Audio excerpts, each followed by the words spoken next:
the wonder of his presence.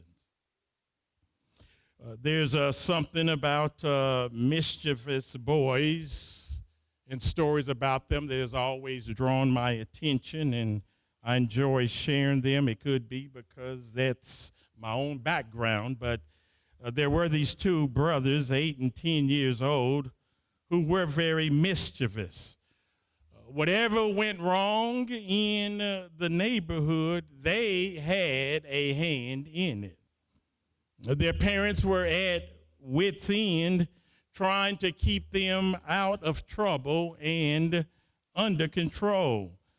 But they heard about a minister who worked with delinquent boys, and it was suggested to their father to ask the minister to talk with the boys. And so the father did agree, and the mother went to the minister and made her request, and the minister agreed.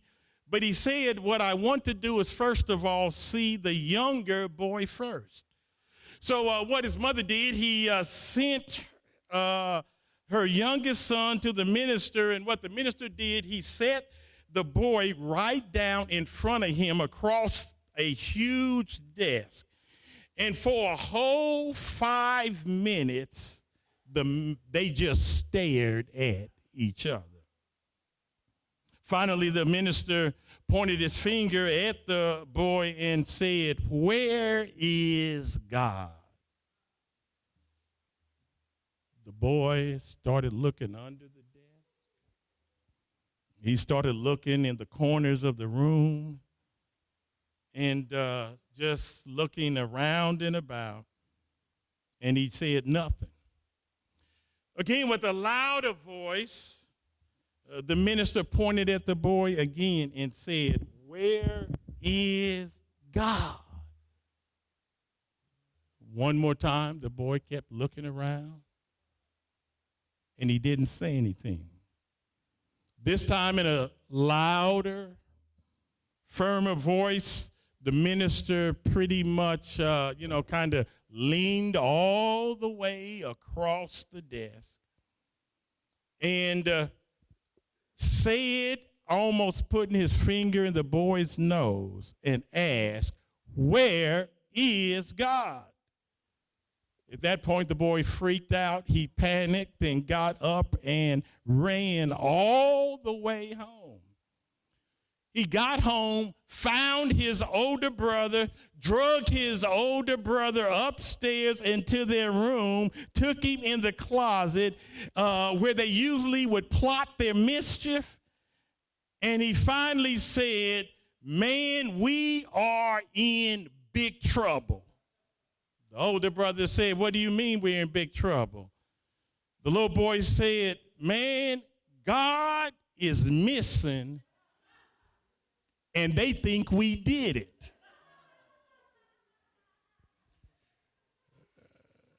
The wonderful presence of God.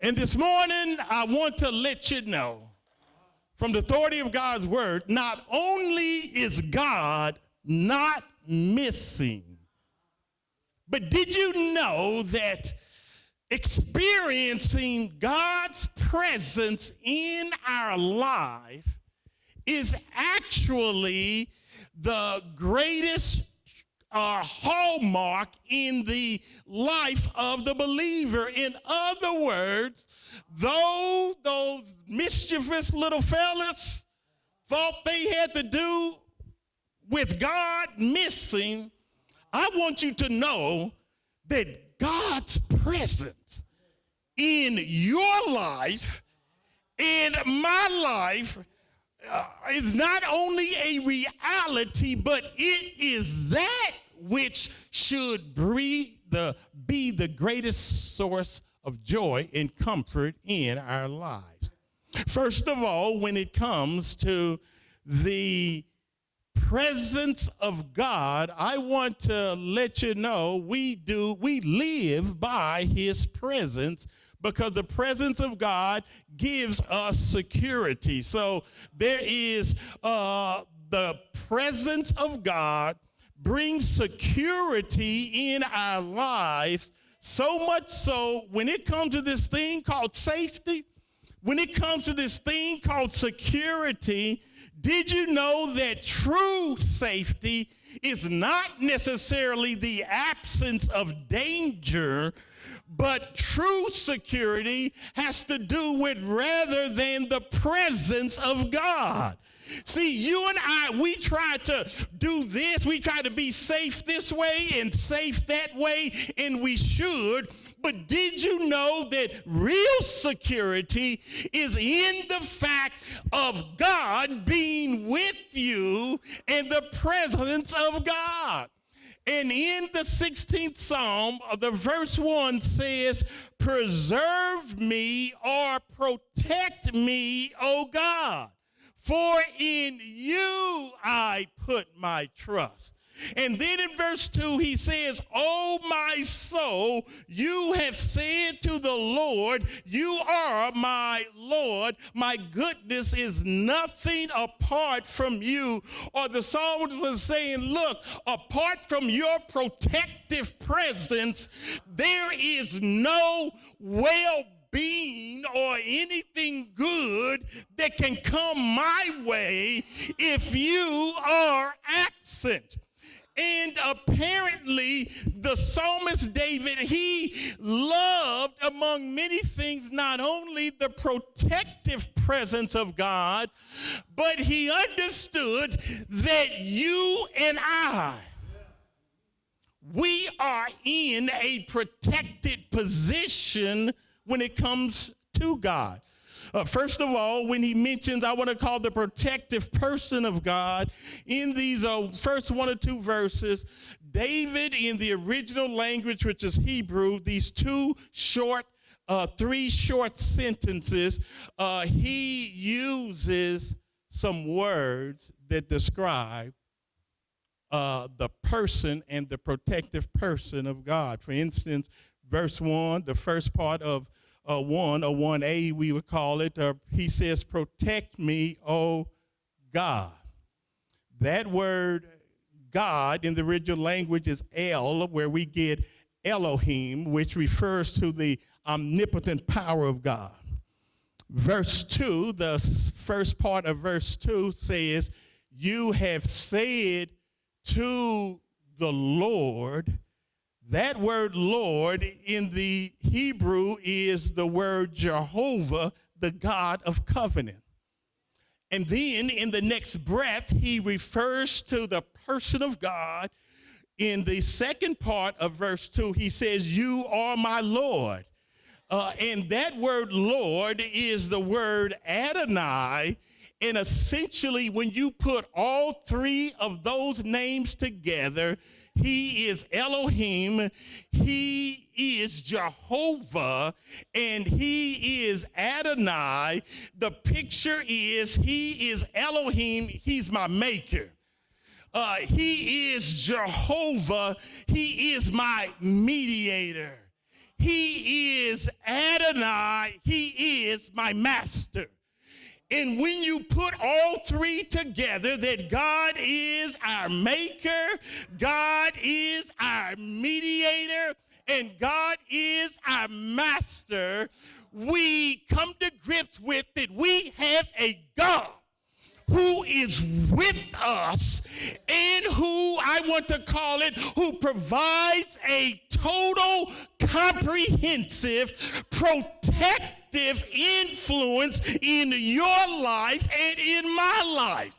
And the reason why I say David really relished the protective nature of not only God's person, but he made it clear that you and I, we are in protected positions. Because if you go to the 17th Psalm, look at the 17th Psalm, he says in verse 8, Psalm 17, verse 8, he says, keep me as the apple of your eye, hide me under the shadow of your wings.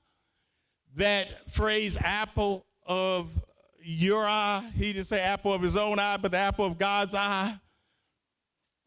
It means like the pupil of the eye. It is the picture as you know, and it's not accidental, even how our physical eyes are protected. In other words, the human skull is so designed that our eye is protected by its very location.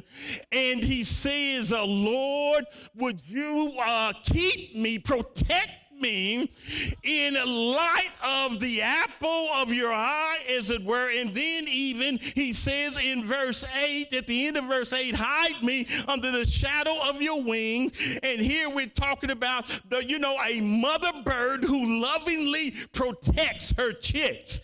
I just want you to see is that David made it crystal clear.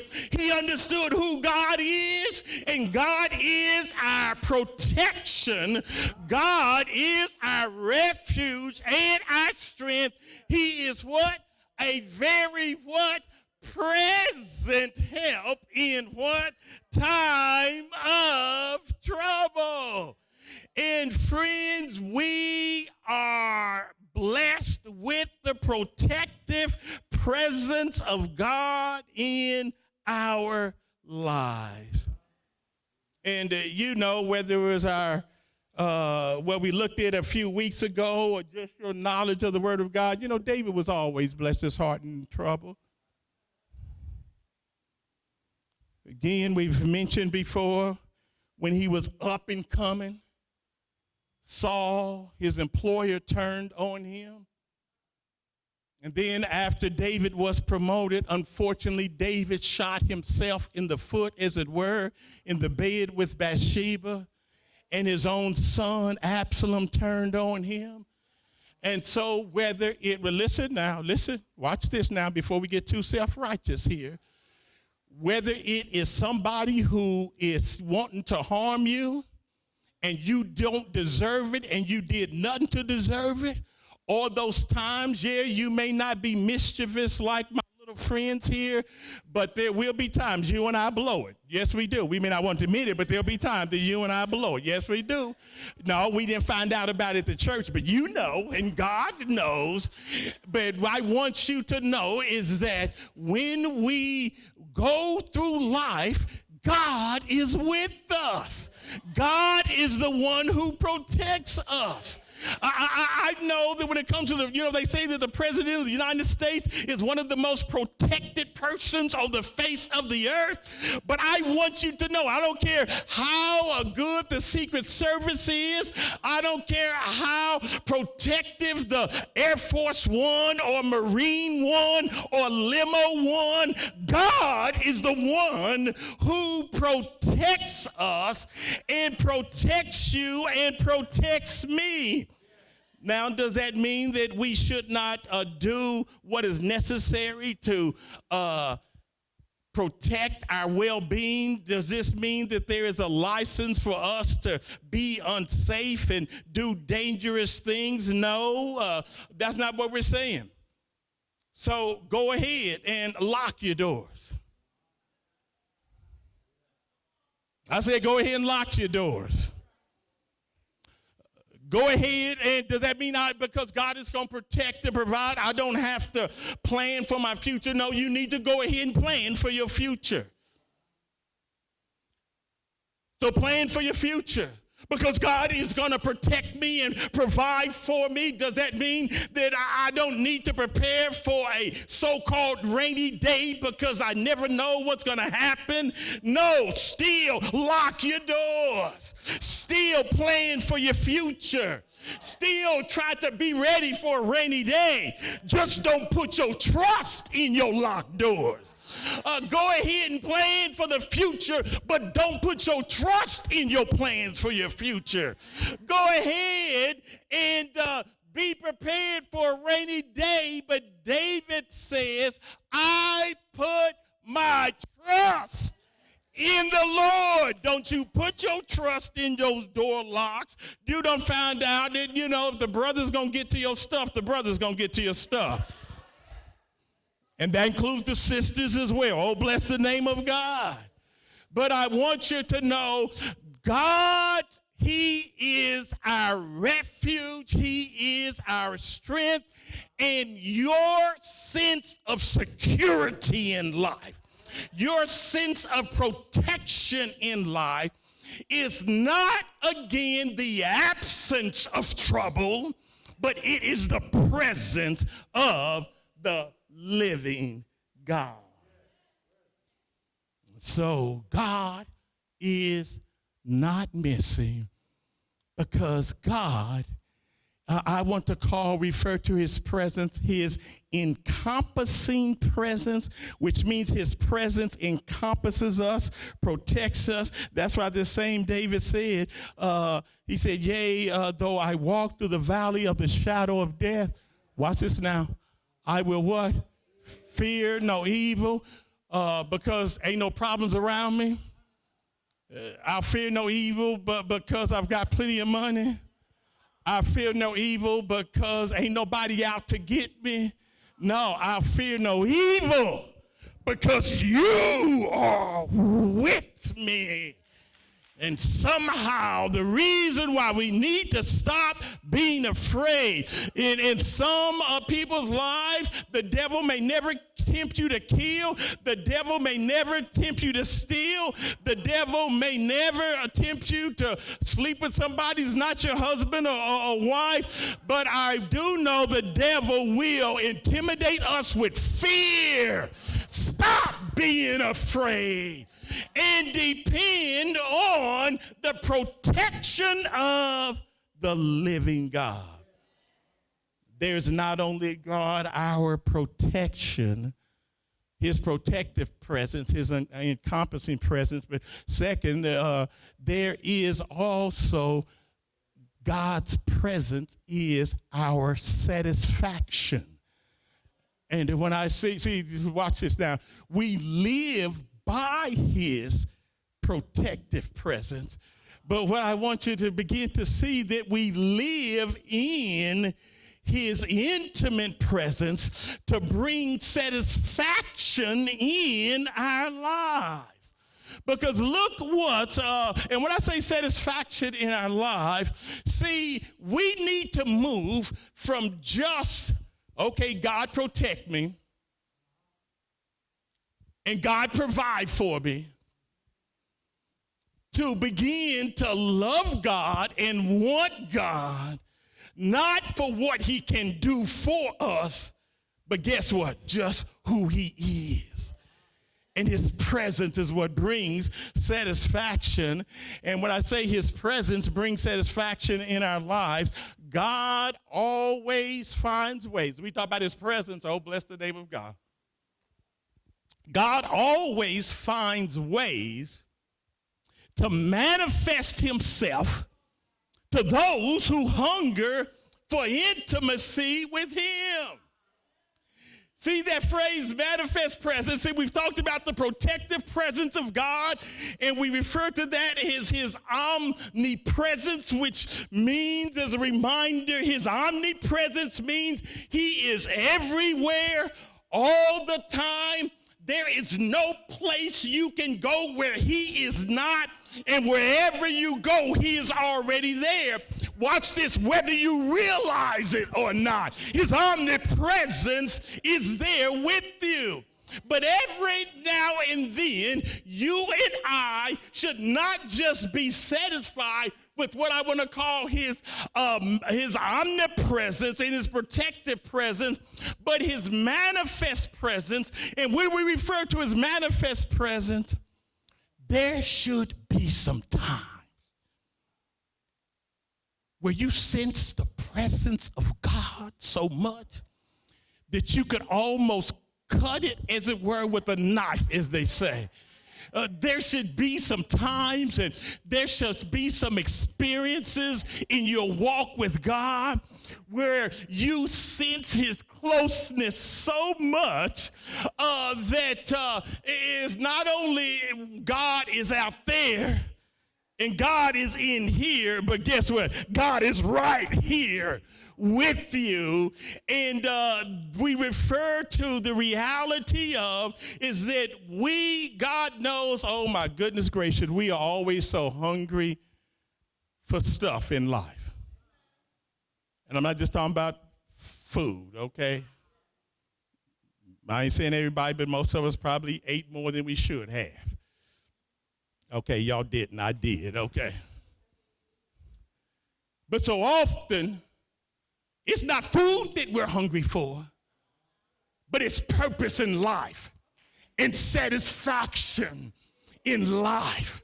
And David said in this passage, not only is there the protective presence of God, but if you would look at Psalm 16, go back to Psalm 16, he says, and we talk about the presence of God, he says, you will show me the path of life. And look at, there's our phrase, in verse 11, in your what? Presence is what? Fullness of what? Joy. At your right hand are what? Pleasure. See, we're naturally hungry for fullness. It's one thing to have an empty stomach, but it's even worse to have an empty soul. And we were created to naturally be hungry in life. It was Jesus himself who said, blessed are they who hunger and thirst after righteousness, for they shall be filled. And that phrase, hunger and thirst for righteousness, and they shall be filled, the kind of feeling that Jesus is referring to, the word almost literally means they shall be gorged, they shall be stuffed.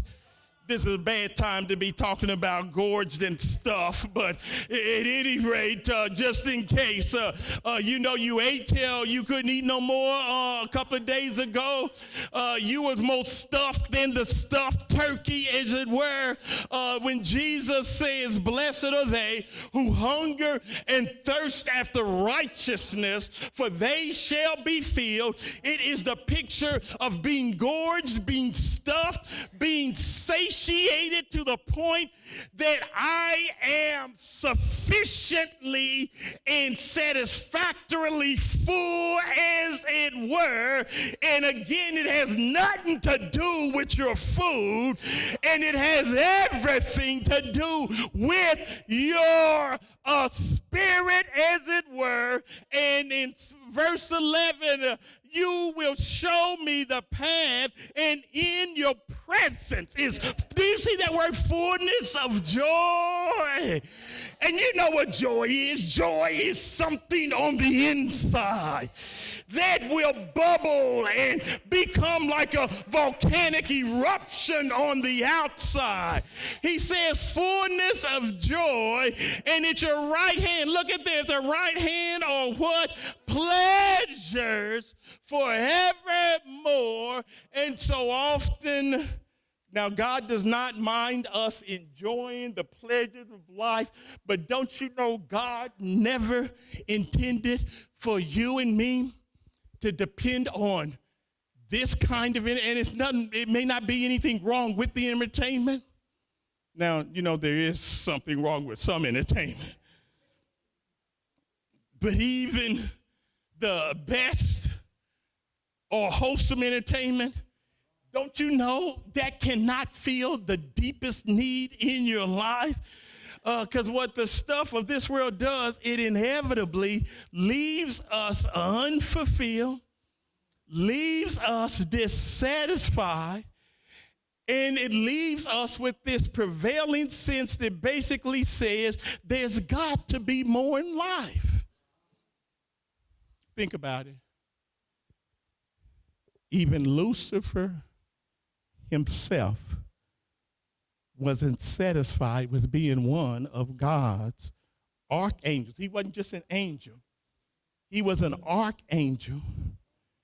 But he wasn't satisfied. He wanted to be not just like God, he wanted to be God. And as a result, the Bible tells us, God said there's room for both of us, but only one of us can be in charge here, and somebody's got to go. Now, that's my paraphrase, but he was kicked out of heaven. The devil didn't head to hell. He stopped on earth. And in the Garden of Eden, Eve succumbed to the temptation that she did because she wasn't satisfied with the perfect environment God had provided. She wanted more. And as a result, watch this now, she, Adam, and all of mankind were kicked out of Eden.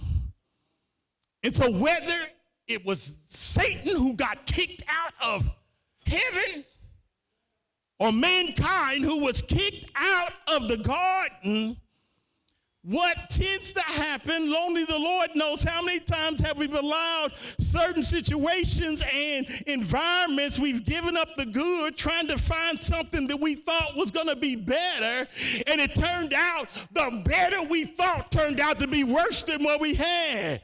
I agree with the person who said that the worst thing in life is not getting what you want in life, but getting what you want in life and finding out that's not what you need in life. And so often outside of a meaningful, deep, intimate relationship with God, it leaves us empty. But Jesus says, I have come that you might have life and that you might what?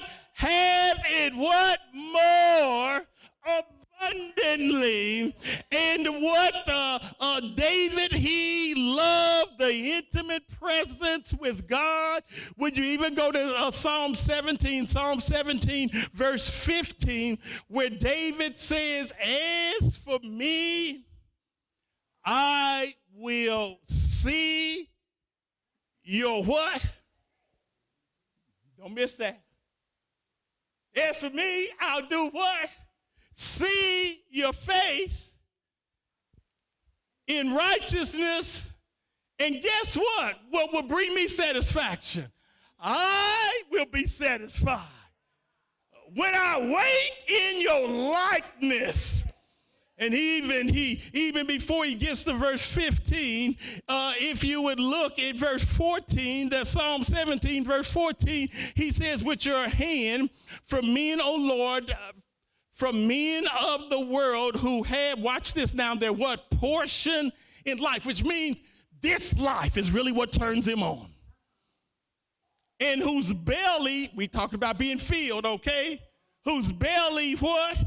You fill with what? Your hidden treasure. So there's nothing wrong with treasure, nothing wrong with money.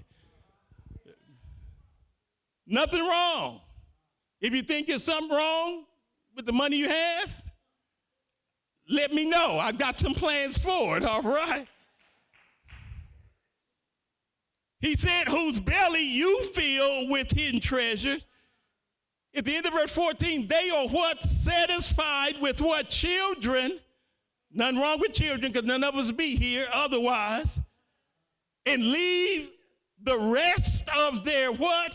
Possession for their babes. And what David is doing, he's just trying to say, too many people, we build our lives and seek satisfaction with our possessions, with people and our loved ones, and with attainments in life. But my friends, again, it'll leave us empty. It's good, but it's not the best. But David, he started talking about an intimate relationship with God. He wasn't just talking about religion. He wasn't just talking about biblical facts, but he was talking about drawing closer to God. God says, draw close, draw near to God, and he will draw near to you. And he said it's okay to be satisfied with this and that, but he says, I'm going to be satisfied in life when I awake with your likeness. Now, commentators do not agree on whether or not David meant, was he talking about when we awake after death and we are like him, and we're going to come to that real quick and try to make it in a hurry, or whether he is talking about just on a moment by moment, daily by day basis. I want you to know it's both and, not either or. In other words, day by day. Don't you know you and I should become more like him? Yes, we should. And what causes us to become more like like him. Did you know the more we are in his intimate presence, the more we're going to naturally become like him? There's something about intimately drawing closer to him. We automatically, even though it's incrementally, become like him. See, when we're hungry and thirsty for not just his protective presence, but a passionate, fulfilling presence, we will fall in love with his person, who he is, and not just his presence. I'm talking about presents. I better stop before I misspell the word there. To help us understand, it's hard to believe, depending on our age, it was nearly 30 years ago when the Menendez brothers, Eric Menendez and Lyle Menendez, horribly killed their parents in their Beverly Hills mansion, again, almost 30 years ago. Ironically, I understand they've been reunited in prison, and I won't get into all of the issues that went on in that home and that went on with those parents and those children, but I was hearing and briefly watching a documentary, and this is what the spokesman said. He said the Menendez brothers grew up enjoying their father's money more than they enjoyed their father. Let that sink in, let that sink in. They grew up loving their father's money more than they enjoyed their father. They grew up enjoying their father's hand more than they enjoyed being in their father's face, as it were. They enjoyed the presence, presents, that they can get from their father more than they enjoyed their father's presence, presence. They enjoyed the resources of their father more than they enjoyed being and having a radiant experience with their father. And we have to watch the same when it comes to our Heavenly Father. God will bless us, and God does bless you. But when we want an intimate relationship with God, we love Him, the blessor, even if there were no blessing. We love Him as Creator, even if there were not the blessings of His creation. And friends, God is calling us when it comes to His presence now, not just that protective presence, but hold an intimate presence with Him. And lastly,